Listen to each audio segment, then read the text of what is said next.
At the edge of the Andes range, a pristine landscape meets the three granite peaks of pain.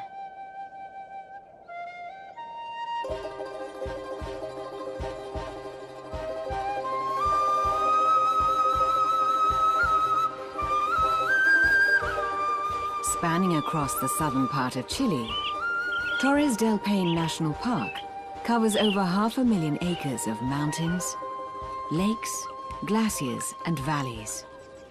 Black-necked swans and Chilean flamingos dot the numerous lakes in the region. Guanacos, cousins of the llamas of the north, fill the fields.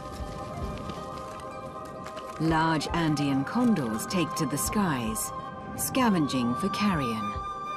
Rarely seen, and even more rarely filmed, the puma is the top predator of these mountains.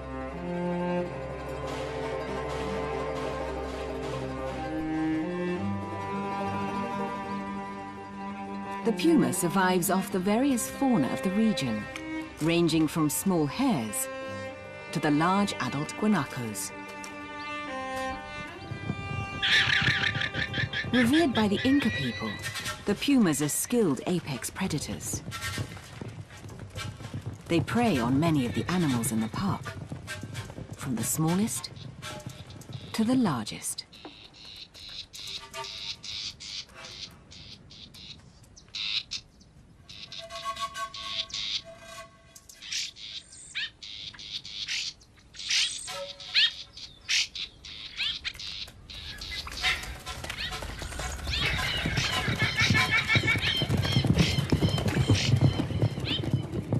These big cats can be found all over the Americas, making their homes in the forests, deserts, jungles and fields from the north to the south.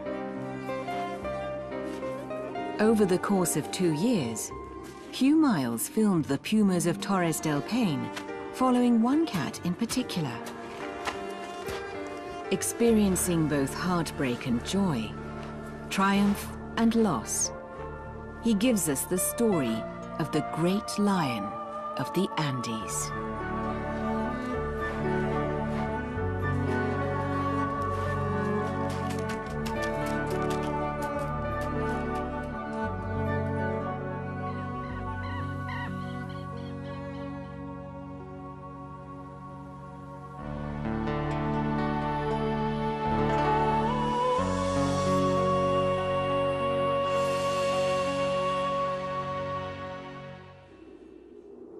Running along the western coast of South America, the Andes Mountains are the longest mountain range in the world.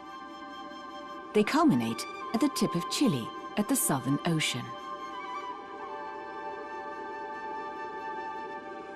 These mountains are the home of the puma, one of the big cats of South America.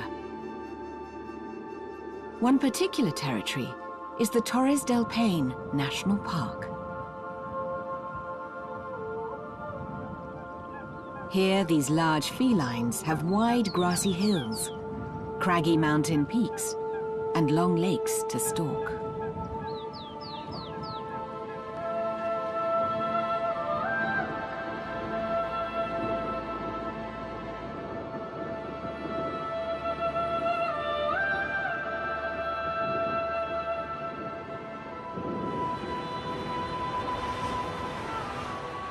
Ruled by the weather, this park is part of Patagonia, an area of South America filled with extremes.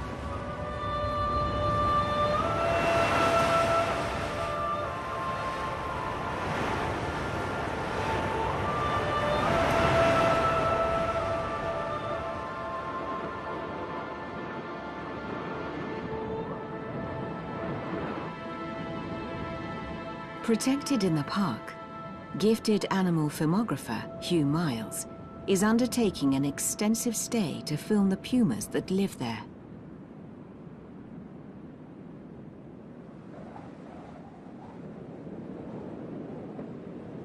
Using his experience filming other wild animals, Hugh sets up camp around a lake where there have been multiple pumas spotted.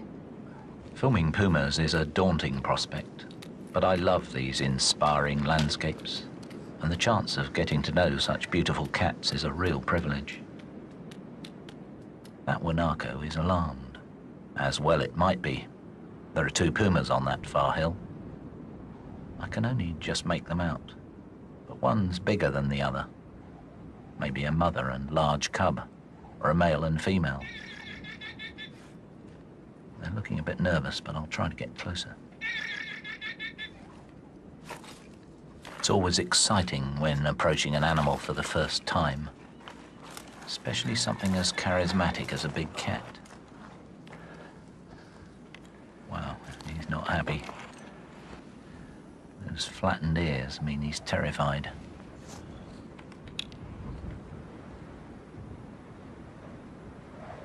This is going to be difficult.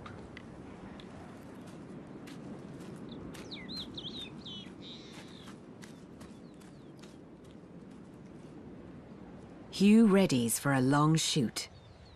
He will stay in the area for 2 years filming the pumas and various other animals of this landscape.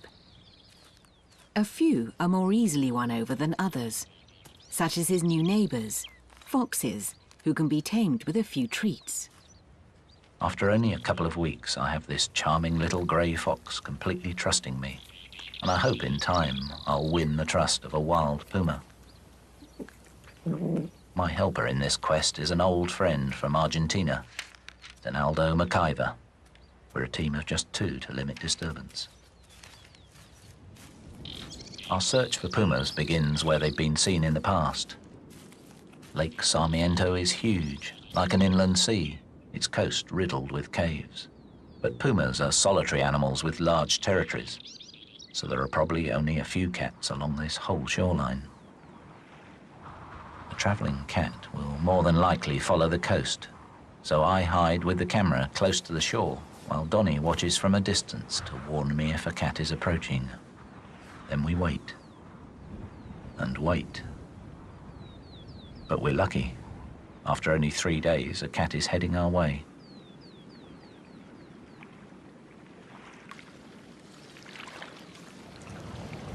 Hello, Hugh, do you copy? Yeah, go ahead. There's one coming around the coast now. He's looking pretty nervous. Should be about 3 minutes. Okay, thanks, Donnie. I'll be careful.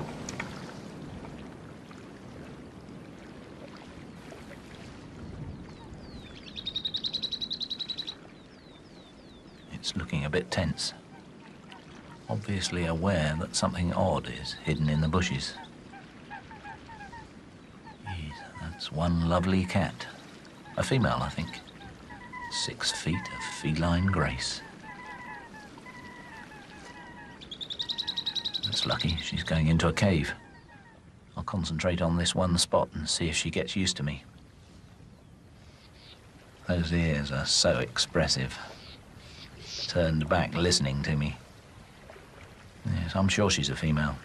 She has a thinner face than that male we saw earlier. And this is encouraging. She isn't fleeing. If she sticks around, she might be our star. We soon learn that she'll accept only one person at a time. So Donnie looks for other cats while I tried to get her used to me being out in the open. And after several weeks, it's working. Well, sort of. She's wagging her tail in annoyance. I wonder what goes on in her mind. Eye contact is most important to a cat, and I have to look away to release the tension.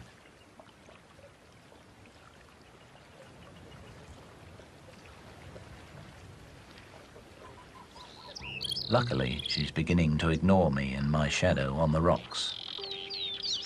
She's more interested in considering whether she could catch those grazing guanacos. Our persistence is beginning to pay off.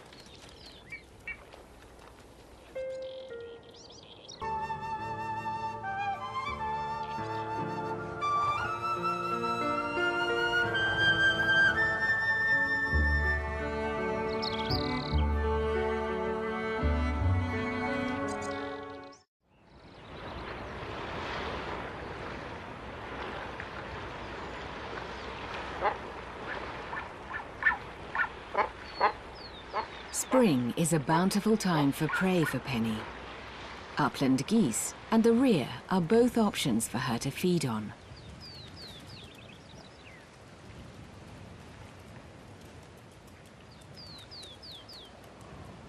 One integral animal is the hare, which are a thriving food source for the puma.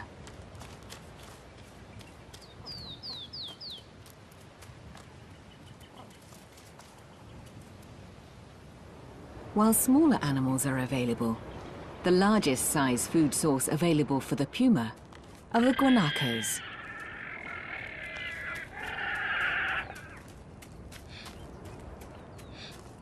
Males fiercely battle for breeding rights for 2 weeks in spring.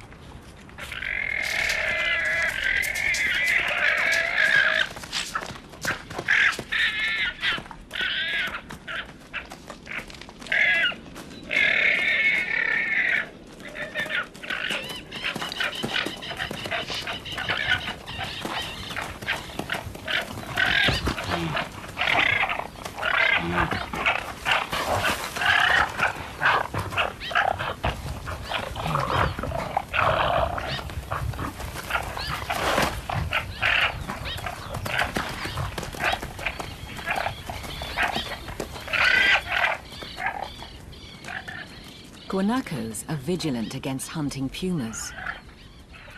Penny mostly hunts at night, but stays watchful for any unguarded moments with the guanacos.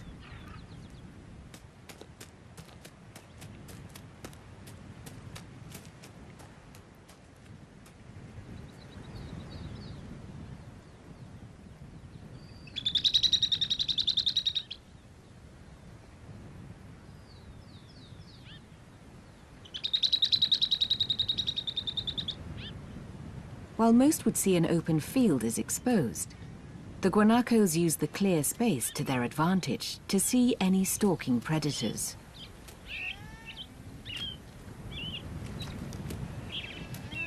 Births happen quickly, and newborns have an immediate instinct to become nimble on their feet.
Called chilengos, the young can be an easy target for a puma if they aren't as wary as the adults.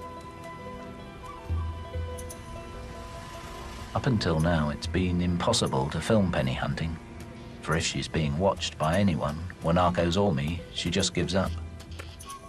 But after several weeks of patience, she's trusting me enough to continue, though with one ear keeping track of me.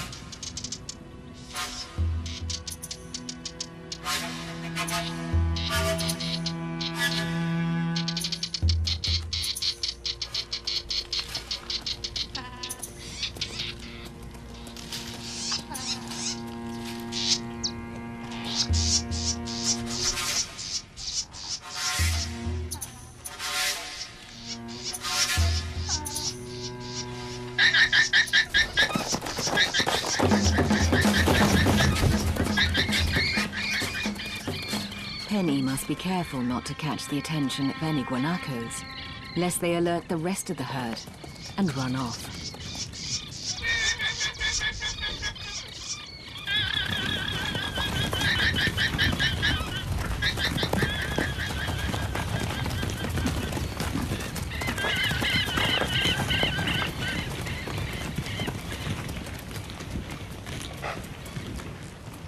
They will easily relocate to a sheep ranch that borders the park, emboldened by weak fences. The fences also fail to keep out the pumas as they follow the herds.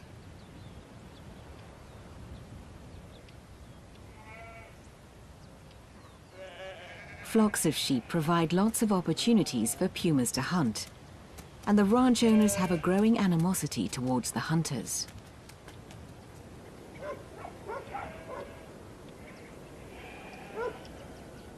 It is illegal to hunt pumas in Chile, but the ranch owners disregard the laws to protect their sheep, sometimes offering bounties for the big cats.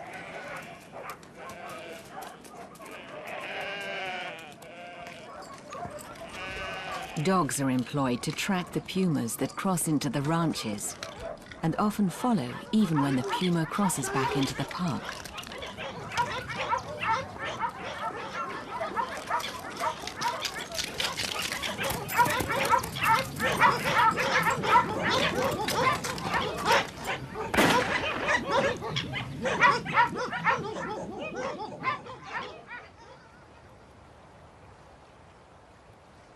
Hugh and Donnie are unable to find Penny after she was chased by the hunter and the dogs, and they begin to fear the worst.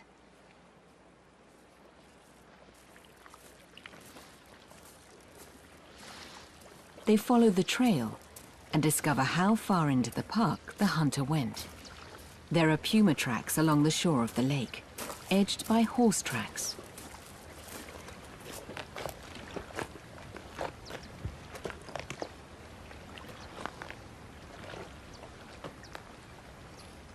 They follow the tracks to one of the caves that line the shore and call the park rangers after finding alarming evidence that a puma has been shot. Lenga 6, Lenga 9. Lenga 9, Lenga 6. En patrullaje realizado en sector Lago Sarmiento, entraron al parque en seguimiento de un puma. Según rastro, R4. R4, de inmediato. Hugh and Donnie have called Jovito Gonzalez and Juan Toro, who protect the animals in the national park.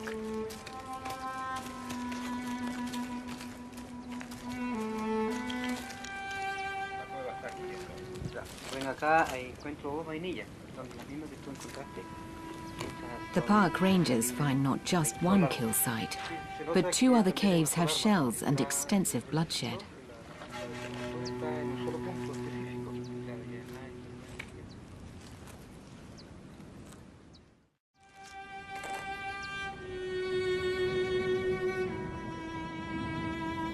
Penny has disappeared from the lake shore, and Hugh and Donnie continue to search her territory, hoping that she has survived the hunting party.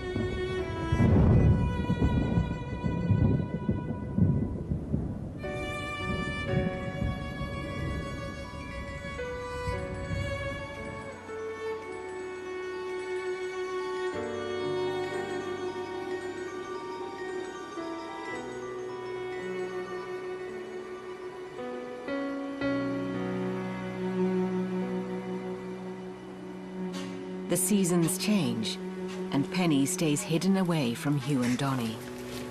As winter snow begins to pile high, the guanacos begin to migrate away from the lake and Penny's cave. The smaller herds unite into larger groups along the trails that lead west to snow-free feeding grounds.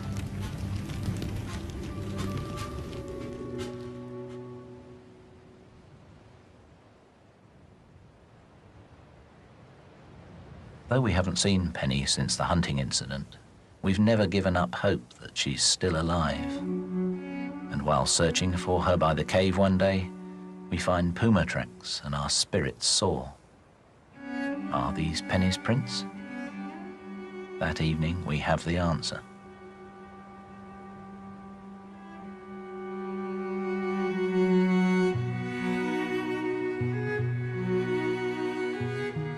There is our beautiful cat, still very much alive. It's great to see her again.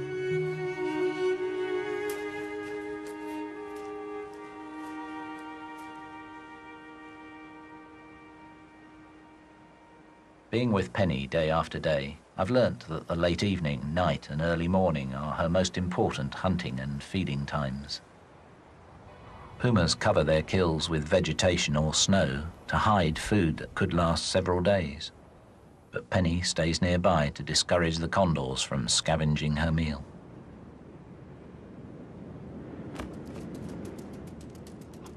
Pumas tend to eat only at night, whereas foxes are always alert for any opportunity, and these two compete for Penny's buried treasure. They mustn't get too preoccupied. Given half a chance, Penny would eat them too.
The fox's speed nearly always saves them, and Penny seems weary. So after a long night's hunting, it's time to return to the den for her daytime sleep.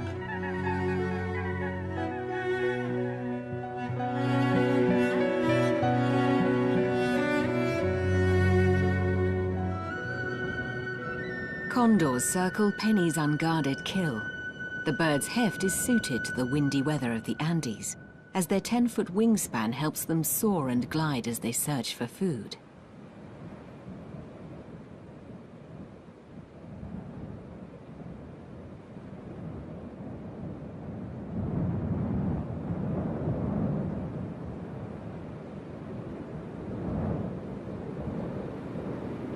Walking.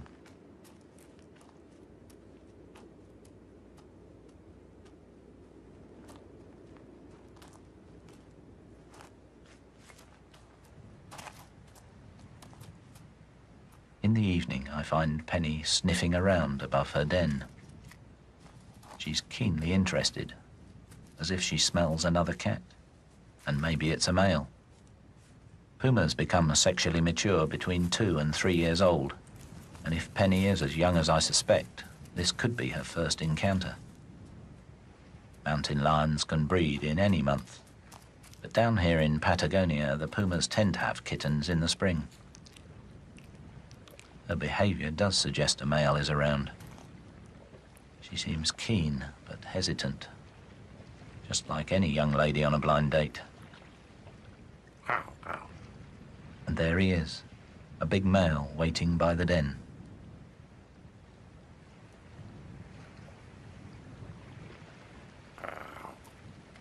Penny seems apprehensive.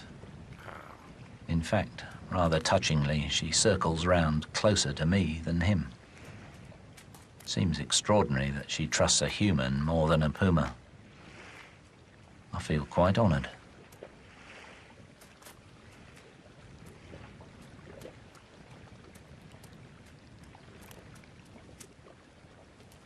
He's not happy with me. Probably can't understand Penny's relaxed attitude. He doesn't seem to be too impressed by him.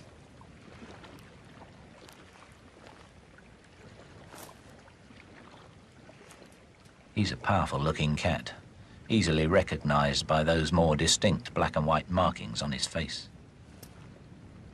Unlike Penny's rather laid-back, provocative attitude, it doesn't look as though the male will relax while I'm here. So as he sits looking at his potential mate, I give them privacy and retreat back to camp.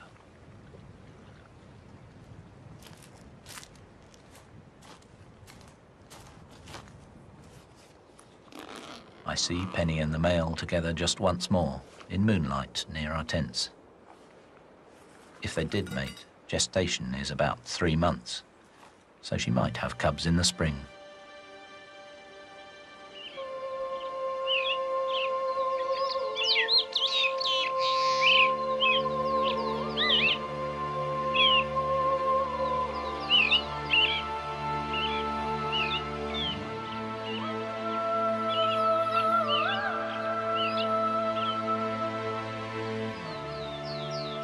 Spring has returned to the area, and with it comes the bountiful wildlife and waterfowl, such as Chilean flamingos and ruddy ducks.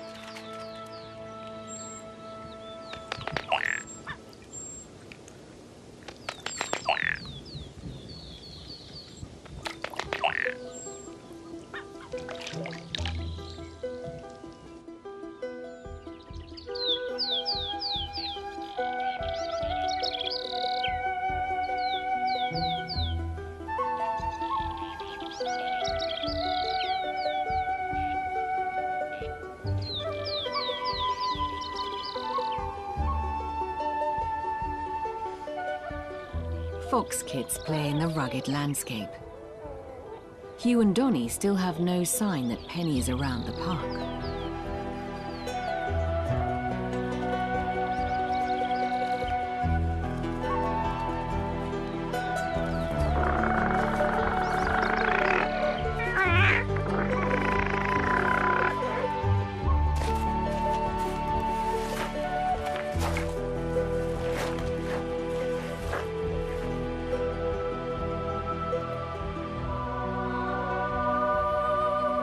Spring turns to summer, and summer turns to fall, and the animals mark the change and begin to prepare for the harshness that winter brings to the region.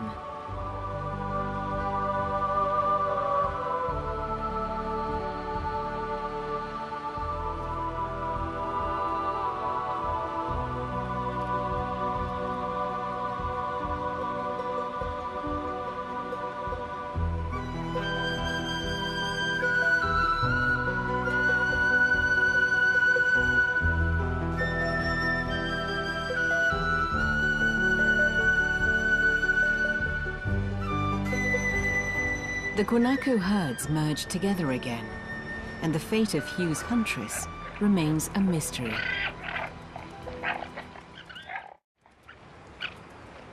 At last I find Penny again, and after all this time, her attitude to me seems different.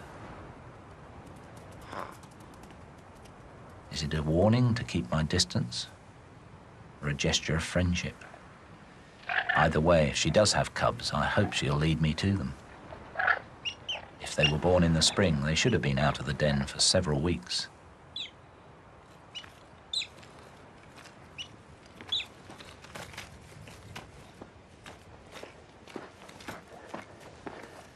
I follow her into a steep-sided valley, at the bottom of which is a dried-up lake. This bush should break up my silhouette on the skyline. There. I can just make her out in the marsh, lying on a bed of dried reeds.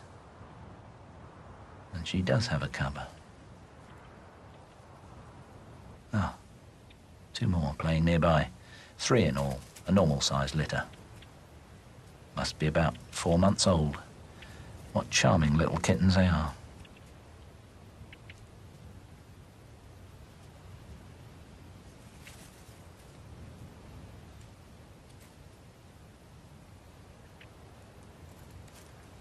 My joy at finding the cubs is short-lived, for in trying to find a better camera position, she spots me and is terrified, absolutely shaking with fear.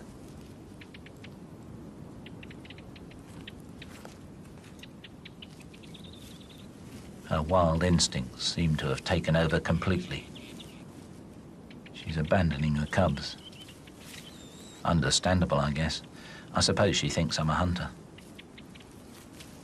She's obviously choosing to protect her own life, Or is she trying to draw me away from her cubs, as mountain lions have been known to do in North America? Whatever the reason, I pray that her departure is only temporary.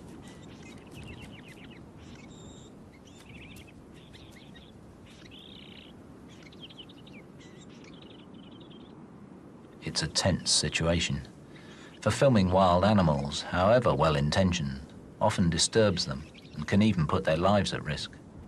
And the animals' welfare must come first. But I've really blown it this time.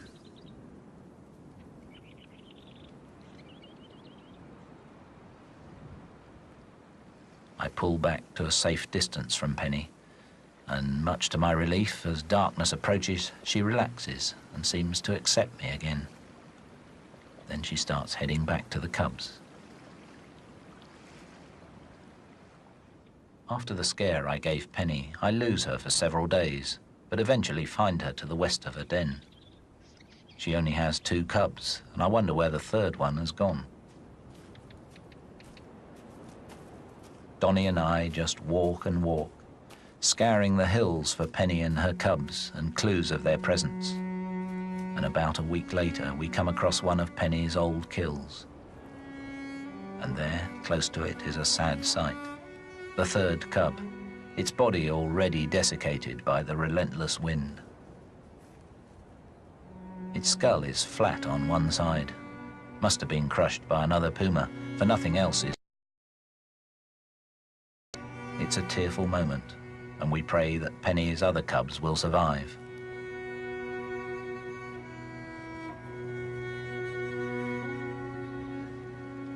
Hugh and Donnie are lucky, as Penny returns to the lakeside and the caves that they know. This location provides Penny with plenty of spaces to hide and stalk her favorite prey.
Spooked, but this time by a little puma and one that poses no threat. The guanaco runs off. With this herd alert to their presence, Penny moves on to a different area to hunt.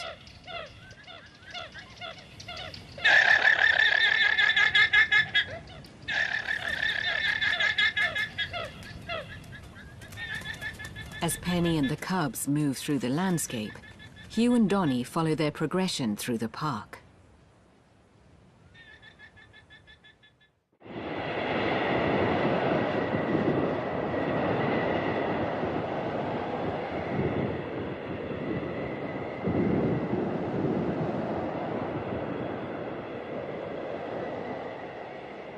Penny is finding just how tough it is to raise a family, and driven by hunger, hunts in all weathers.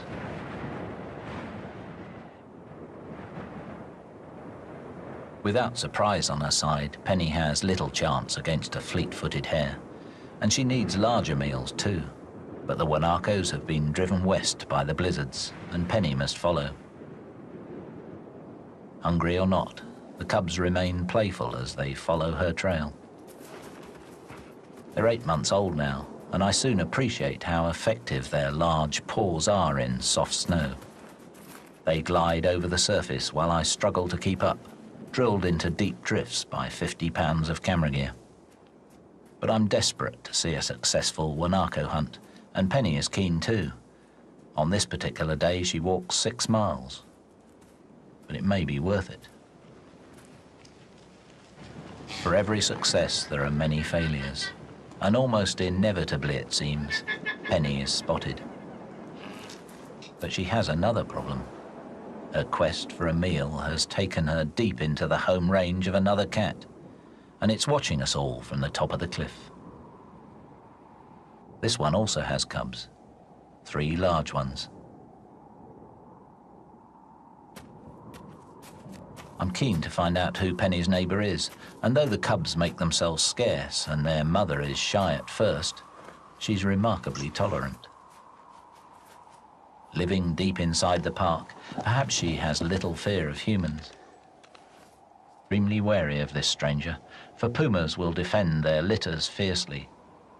So each family avoids confrontation by putting wild country between them.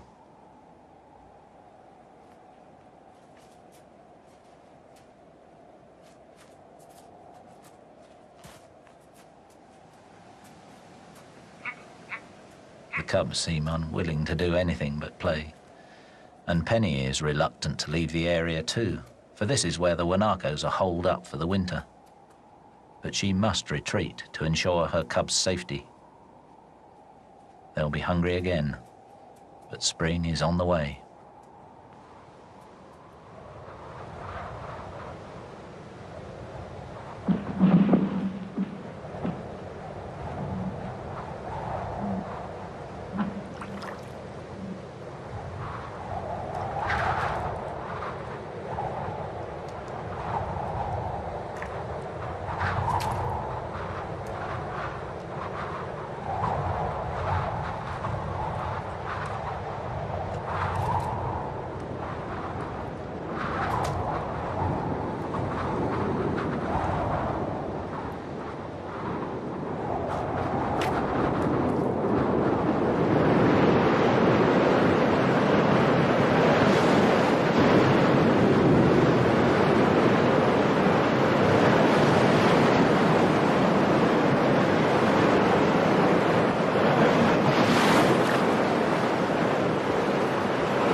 With the thaw comes a food supply, for as winter loosens its icy grip on the land, the guanacos migrate back to the area where Penny lives. She was obviously lying in ambush, for we discover a fresh-killed guanaco, carefully hidden to await her return with the cubs. At dusk, I walk down to my camera near the carcass, and with guanacos to warn me of Penny's approach, I'm free to enjoy these glorious skies.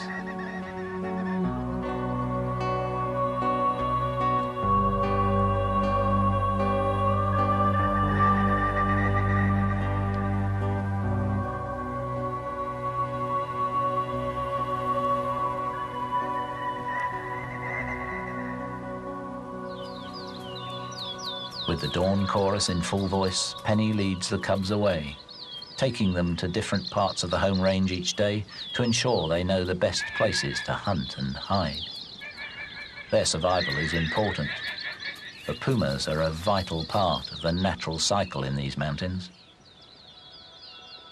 From the sun's power to the growing plants, the plant eaters and their death and decay, all these elements must be balanced if the land is not to be damaged. In turn, pumas themselves are profoundly dependent on the life support systems they help to create. So it's not just sentiment that makes Penny and her cubs important. Pumas, cougars, mountain lions, they must all survive if these wild places are not to lose their essential spirit, their inspiration. But the story is not quite complete. I heard recently that Penny and the cubs are still alive. And though I'll always be disappointed that fate didn't allow me to see her actually catch a guanaco, maybe that is how it should be. She's kept many secrets, retained her mystery and dignity. And I have many wonderful memories, for this completely wild puma gave me the privilege of sharing part of her life, even trusting me enough to sleep by my side. Her presence in the mountains is not a shadow, it's a shining light.